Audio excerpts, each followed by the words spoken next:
ఈరోజు రొయ్యల కూర వండుదాం. రొయ్యలు చింత చిగురు. రొయ్యలు మంచిగా తోక అన్నీ తీసేయాలన్నమాట. తోక తీసేసి మంచిగా వేయించుకోవాలి కమ్మటి వాసన వచ్చేంత వరకు. రొయ్యల వాసన 2 బజార్లకు పోతుందండి ఈ వాసన. ఇలా వేయించితే ఏమవుతుందంటే పొట్ట కింద కాళ్ళు ఉంటాయి, అవి ఎంత లాగినా రావు, చిన్నగా ఉంటాయి, అవి మాడిపోతాయి. అవి మాడిపోయి సువాసన వచ్చేంత వరకు వేయించుకోవాలి. వేయించుకుంటే నీ సువాసన కూడా రాదు.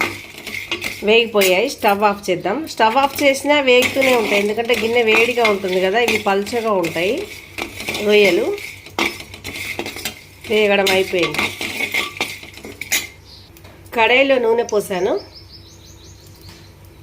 శుభ్రంగా రొయ్యల్ని కడుక్కోవాలి. నూనె కాగిపోయింది. కొద్దిగా జీలకర్ర వేయాలి. నీసు వాసన రాకుండా ఉండడానికి జీలకర్ర వాడాలి. అరుగుదల కూడా మంచిగా ఉంటుంది.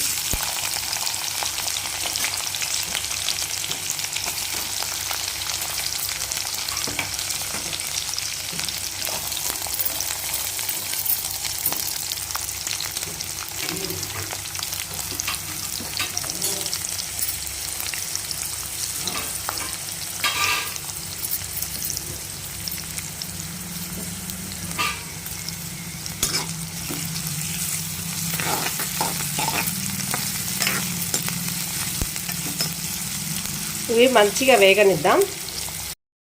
ఉల్లిగడ్డలు మంచిగా వేగిన తర్వాత మనం ఈ రొయ్యలు వేసుకోవాలి.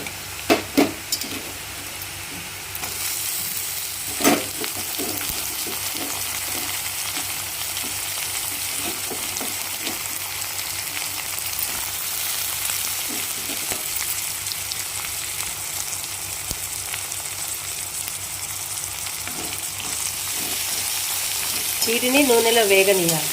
ఒట్టి చేపలు అయితే డైరెక్ట్ నూనెలో వేయించుకుంటాం, కానీ ఇవి మాడిపోతాయి, పల్చగా ఉంటాయి. అందుకోసం ఉల్లిగడ్డలతో వేగనిద్దాం. తాజాగా నూరి పెట్టుకున్న అల్లం వెల్లిపాయ పేస్ట్ పచ్చి వాసన పోయేంత వరకు నేను మంచిగా వేయించుకుంటాం. గుమగుమ వాసన వస్తుంది. పక్కిళ్ళు ఎదురిళ్ళు అందరు ఏం కూర అని అడుగుతారు ఖచ్చితంగా. కొద్దిగా పసుపు వేద్దాం.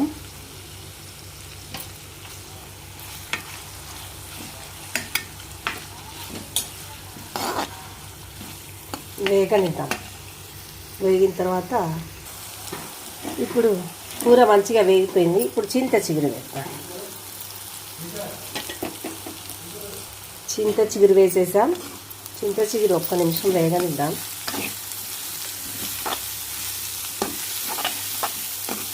చింత చిగురు వెంటనే కూలగిల పడిపోద్దు, మన చుక్కకూరలాగా. లేత చిగురు కదా, సంవత్సరం బలమంతా చింత చిగురులో ఉంటుంది అంటారు. పుట్టే ప్రతి ఆకుకూరలో కూడా సంవత్సరం బలమంతా ఉన్నదంటారు. ఇప్పుడు కొద్దిగా ఉప్పు వేసుకుందాం. కారం వేసే టైం వచ్చింది. కారం వేద్దాం. కొద్దిగా బాగానే పడుతుంది, పుల్లగా ఉంటుంది కాబట్టి.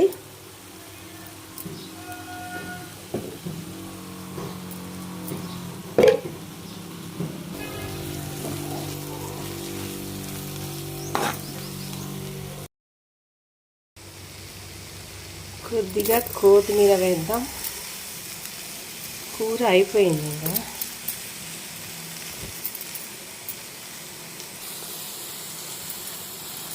కొద్దిగా మసాలా వేద్దాం.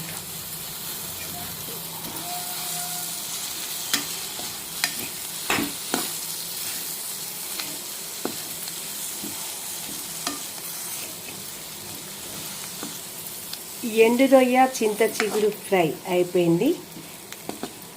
ఇది టేస్ట్ చేసి మీకు ఎలా ఉందో చెప్తా. మీరు కూడా ట్రై చేయండి.